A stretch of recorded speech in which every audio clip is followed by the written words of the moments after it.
नमस्कार, मैं कविता भारती। आप देख रहे हैं खबरें न्यूज 24। आइए देखते हैं इस वक्त की बड़ी खबर जो प्रयागराज से। प्रयागराज की धरती से मौलिक अधिकार संघर्ष सीमित सामाजिक मंच से खुला सत्र में कुलदीप सिंह ने खुलकर अपने विचार रखे।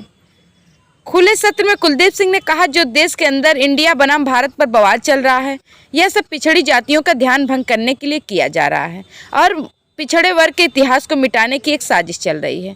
कुलदीप सिंह ने कहा, संविधान के भाग 1 में देश का नाम लिखा है जिसे स्पष्ट रूप से पढ़ा जा सकता है।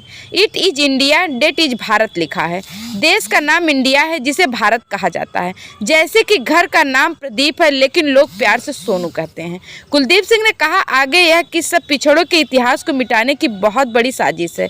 इंडिया का अर्थ है Indus valley civilization, Mohenjodaro Harappa सभ्यता से लिया गया है। भारत के अंदर पिछड़ी जातियों सब हड़प्पाओं की संतान है। पिछड़ी जाति के समाज को अपने इतिहास को समझने की जरूरत है। कुलदीप सिंह ने इस खुले सत्र में वर्तमान सरकार की मंशा का खुलासा किया है, जो पिछड़ी जातियों को समझने की जरूरत है। कुलदीप सिंह ने पिछड़ी जातियों को संबोधित करते हुए कहा, पिछड़े पिछड़ा क्यों है, नहीं है कोई ध्यान, संविधान हर समस्या का समाधान, जिसका कुछ नहीं है ज्ञान। कुलदीप सिंह ने अपने विचारों में कहा, आज़ादी के इन 77 सालों में सारे राजनीतिक दलों ने देश की भोली भाली जनता को संविधान से दूर रखा। इसलिए जानकारी न होने के कारण पिछड़े वर्ग के लोग अपने ही दुश्मन बने हुए हैं। यह सब पिछड़े समाज के लोगों को समझने की जरूरत है। प्रयागराज से ब्यूरो रिपोर्ट।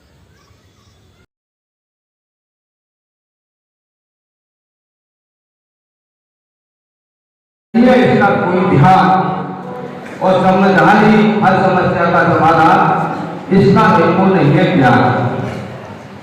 तो दोस्तों साथियों, क्योंकि ये दो लाइनें जो हमने कही हैं तो ये समझने की जरूरत है। और सबसे पहले मैं कहना चाहूंगा कि समाज का आधार जाति नहीं है। सबसे बड़ा पिछड़ों का कारण यही है कि हम लोग आज भी जातियों में बटे हुए हैं। इसलिए हम अपनी तानाशाही में बहुत सारी बातें जो अभी तक पिछड़ा समाज नहीं जान पाया, जो आपका सबसे मजबूत दस्तावेज जो आपका संविधान है, उसको आप पढ़ नहीं पाए, इसको जान नहीं पाए और आज तक इस पिछड़े समाज को दिल्ली लोगों ने अभी तक गुमराह किया, यानी ईमानदारी और संविधान को अभी तक बताया नहीं। लेकिन हमारे माननीय जो शास्त्री जी जिन्होंने ये बताने का काम किया, जैसे कि आज का विषय है कि इंडिया बनाम भारत, और संविधान न बताने के कारण हम लोग नहीं जान पाए, हमारा समाज नहीं जान पाया, क्योंकि ये कोई नई बात नहीं है। आज भी आप समाज के अंदर 90% लोगों के बीच में ये चर्चा करेंगे, पढ़े लिखे लोगों के बीच में चर्चा करेंगे तो उनके दिमाग में इतना पहले से डाल दिया गया है और वो कहते हैं कि इंडिया जो है गुलामी का प्रतीक है और इसको ईस्ट इंडिया कंपनी से यानी अंग्रेजों की नीतियों से जोड़कर लोगों को संतुष्ट कर देते हैं और हमारे लोग 90% लोग संतुष्ट हो जाते हैं कि हाँ बात ठीक है, भारतीय होना चाहिए। क्योंकि ना तो वो ध्यान को जानते हैं, ना वो संविधान को जानते हैं, जबकि संविधान भाग 1 में स्पष्ट लिखा है it is India, that is Bharat. ये हमारे तमाम वक्ता साथियों से द्वारा मालूम पड़ा। लेकिन आगे की जो लाइन है जिसमें इंडस वैली सिविलाइजेशन यानी मोहनजोदड़ो हड़प्पा, यानी हम जो पिछड़े वर्ग के लोग, जो हमारी पहचान, जो हम हड़प्पाई हैं, उस पहचान को खत्म करने की एक साजिश है जो हम लोग इस बात को नहीं समझ पा रहे हैं और हमारे 90% पिछड़े भाई बहन इन शब्दों को नहीं समझ पा रहे। दूसरी बात, जैसे कि कुछ लोगों का मानना है कि कांग्रेस के द्वारा जो इंडिया का गठन किया गया है इसलिए इंडिया का नाम हटाया जा रहा है। लेकिन आप लोगों को इन सारी बातों को भी समझना पड़ेगा कि कांग्रेस और भाजपा दोनों जुड़वा बहने हैं।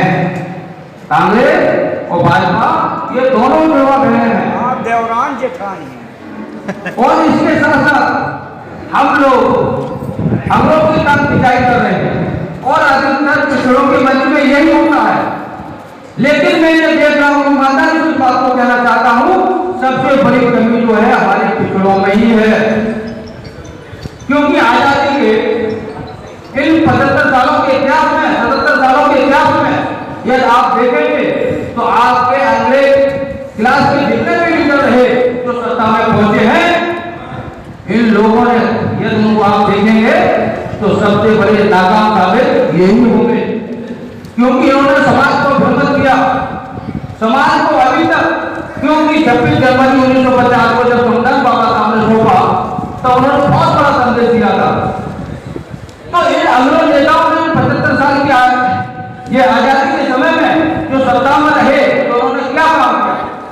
क्योंकि ये बड़े दुर्भाग्य की बात है कि अभी तक 90% समाज संविधान के बारे में नहीं जानता।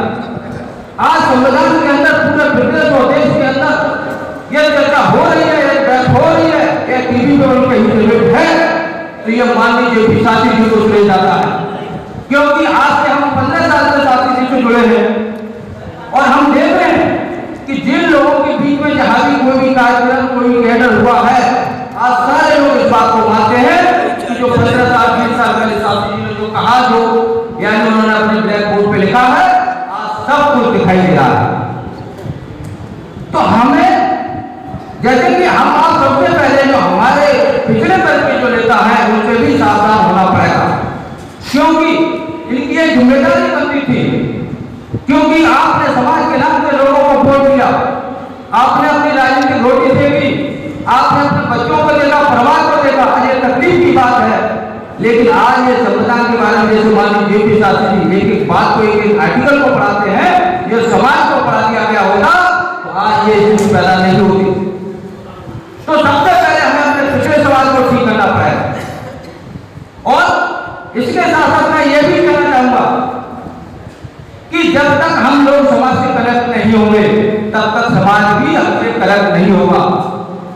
और मैं सभी साथियों को मेरा यह कहना है कि मान लीजिए शास्त्री जी के द्वारा जितना भी डेटा हमने आपने पढ़ा है और बाकी भी ईमानदारी से हम काम करें, इस आर्टिकल के बारे में बताएं तो बहुत बड़ा परिवर्तन हो सकता है। क्योंकि सवाल यह खड़ा हो कि देश के अंदर यह सरकारी नौकरियां खत्म हो गई तो एक कारण क्या है, हमें आपको समझना चाहिए। जो शास्त्री जी ने पढ़ाया, यह समाज को इन सारी बातों को पहले जागरूक किया होता तो ये नौबत नहीं आती।